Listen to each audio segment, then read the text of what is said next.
जय माँ काली। जब मंत्र सिद्धि हो जाती है तो मंत्र की ऊर्जा हमारे शरीर के अलग अलग अंगों में उतरती है। कई बार वो हमारी इच्छा पर भी निर्भर करती है कि हम क्या इच्छा रखते हैं, मंत्र के साथ हमारी क्या अपेक्षाएं जुड़ी हैं, हम क्या चाहते हैं। यानी कि हमारी इच्छा है कि हमारे इष्ट हैं या फिर हमारे जो इष्ट का मंत्र है वो हमारे हृदय में विराजमान करे, या फिर मस्तिष्क पे विराजमान हो, सर पे विराजमान हो, आँखों में हो, मुंह में हो, यानी कि जबान पर हम विराजमान करते हैं।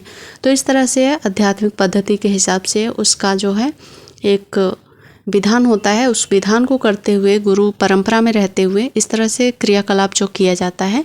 पर कई साधक जो होते हैं जो अपने मन से मंत्र जाप कर रहे हैं तो कई बार उनकी जो ऊर्जा है आँखों में उतर आती है, उनको पता नहीं चलता है।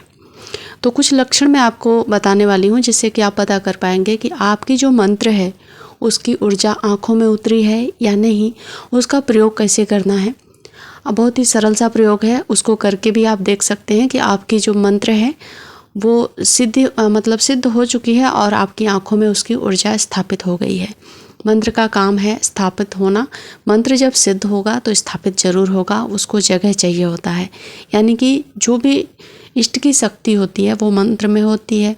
मंत्र सिर्फ शब्द थोड़ी होते हैं, वो एक चेतना होती है, जागृत चेतना होती है। तो उस चेतना को हमारी चेतना में संतुलन बनाए रखने के लिए जगह चाहिए होता है, तो वो शरीर के किसी न किसी हिस्से में अपना जगह स्थापित करती है। तो जो साधक जानते हैं, जागरूक होते हैं, गुरु परंपरा में जुड़े होते हैं, वो स्थान देते हैं सोच समझ कर कि हमें ऐसा स्थान देना चाहिए जिससे कि हमें भी परेशानी ना हो, दूसरों को भी परेशानी ना हो। तो परेशानी की मैं बात इसलिए कर रही हूँ क्योंकि कई बार जब मंत्र शक्ति आँखों में उतर आती है ना तो हम आँखों से ही बहुत सारी चीज़ें गड़बड़ कर देते हैं, किसी का नुकसान भी पहुँचा देते हैं। तो सबसे पहले हम उस नुकसान को ही समझ लेते हैं कि किस तरह से आप नुकसान पहुँचाते हो। देखिए, आपने मंत्र जाप कंटिन्यू रखा, अजपा जाप आपका चलने लगा है। शुरू में आपने जैसा भी अनुष्ठान किया, मंत्र जाप शुरू किया, लेकिन अब आपका मंत्र जाप अजपा जाप में बदल चुका है। अब आप अजपा जाप ही करते हैं, उठते बैठते चलते फिरते। यानी कि आपका मंत्र सिद्धि की ओर बढ़ चुका है। वो कोई ना कोई स्थान जरूर ले लिया होगा। आपके जबान पर स्थान लेगा तो भी आप कुछ न कुछ गड़बड़ कर देंगे, कुछ किसी का अहित कर देंगे।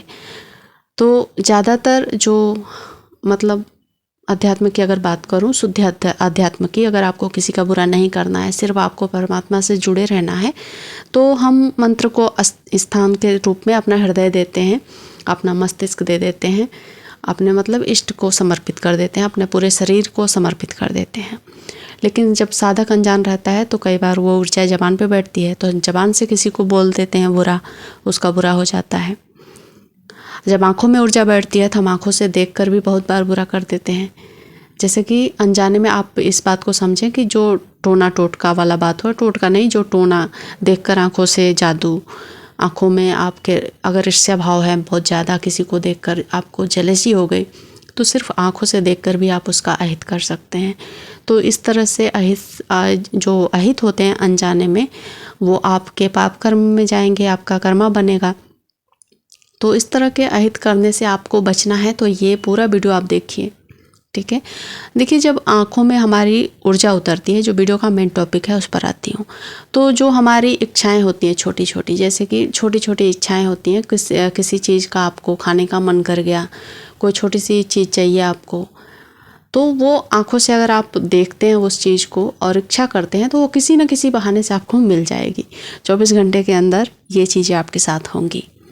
ये भी आप देख सकते हैं आपके साथ ये हो रही है या नहीं। दूसरा होता है जो आपका स्वप्न होगा, वो अब स्पष्ट हो जाएगा। अब आपके जो स्वप्न की भाषा है वो समझ में आने लगेगी। स्वप्न को देखकर आगे का जो आकलन है जीवन का वो आप कर पाएंगे, ठीक है। आगे का जो लक्षण होता है, आपके आँखों का आकर्षण जो होता है वो बढ़ जाता है। आपकी आँखों का इशारा, चाहे वो इंसान हो जानवर हो, बिना बोले ही सबको समझ में आने लगता है। इतना आपकी आँखों में तेज होगा कि अगर आप किसी को आँखों से ही देखकर अपने मन में इच्छा करें, लगातार देखते हुए इच्छा करें कि वो व्यक्ति आपके पास आए या फिर आपसे दूर चला जाए, तो वो वैसा ही करेगा, एक कठपुतली की तरह करने लगेगा। इसका प्रयोग आप जानवरों पर भी कर सकते हैं। जैसे कि आपने ये जो 3-4 मैंने बताई जो भी लक्षण मैंने आपके साथ शेयर किया। तो अगर आपको ये सब कुछ मैच कर रहा है तो अब आप जानवरों पर प्रयोग कर सकते हैं, जैसे कि मैंने बहुत बार प्रयोग किया है। जैसे कि मेरे जो सोसाइटी है उसके बाहर कुछ डॉगीज़ होते हैं, कुत्ते होते हैं, उनके पिल्ले होते हैं, तो मैं उनको खाना वाना खिलाते रहती हूँ। तो कभी कभी जाऊँगी ना तो वो मेरे आसपास आएंगे, घूमेंगे, कभी मेरे कपड़े को खींचेंगे, कभी मेरे ऊपर पैर रख कर खड़े हो जाएंगे। तो कई बार ना ऐसा होता है सिचुएशन कि मुझे उन चीज़ों से अवॉइड करना है। जैसे मुझे पूजा में बैठना है, ठीक है, तत्काल रूप से मुझे मार्केट जाना है और कुछ सामान वगैरह लेना है पूजा के लिए, और मैं जा रही हूँ, तो मैं नहीं चाहूँगी कि कुत्ते वापस मेरे शरीर पर आएँ ताकि मुझे स्नान वगैरह ना करना पड़े।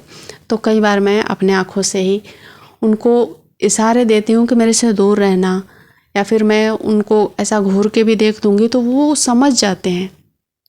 तो ये चीज़ें आप भी कर सकते हैं। अगर आपके पास आसपास जानवर हैं, आपके पालतू जानवर हैं, तो उनके साथ भी आप ये प्रयोग करके देखिए।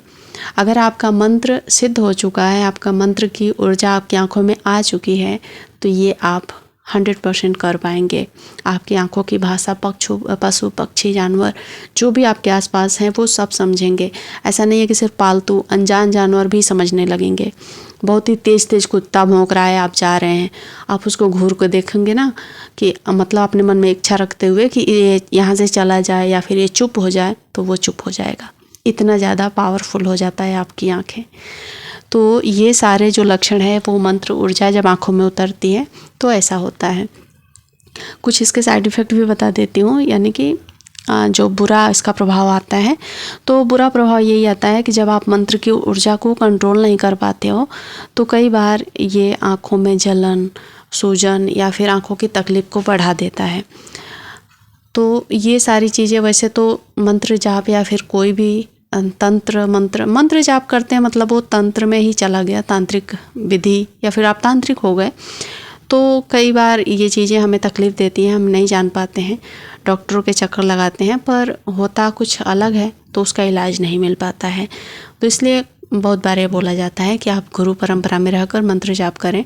ठीक है, अगर आप वैसे भी मंत्र जाप कर रहे हैं, देखिए नाम जाप सेफ़ होता है, नाम जाप किसी भी परिस्थिति में रहकर आप कर सकते हैं, बिना गुरु के कर सकते हैं। लेकिन अगर आप मंत्र जाप कर रहे हैं तो ये वीडियो देखकर आपको हेल्प मिल जाएगी। अगर आपकी आंखों में प्रॉब्लम बढ़ी हुई है तो भी आप मतलब डॉक्टर को दिखा रहे हैं, आपको नहीं समझ में आ रहा है, इलाज नहीं मिल रहा है, तो इस वीडियो को देखने के बाद भी आप समझ पाएंगे। फिर उस ऊर्जा को शांत करने की विधि होती है, उस ऊर्जा को शांत किया जाता है, अलग जगह पर स्थापित किया जाता है।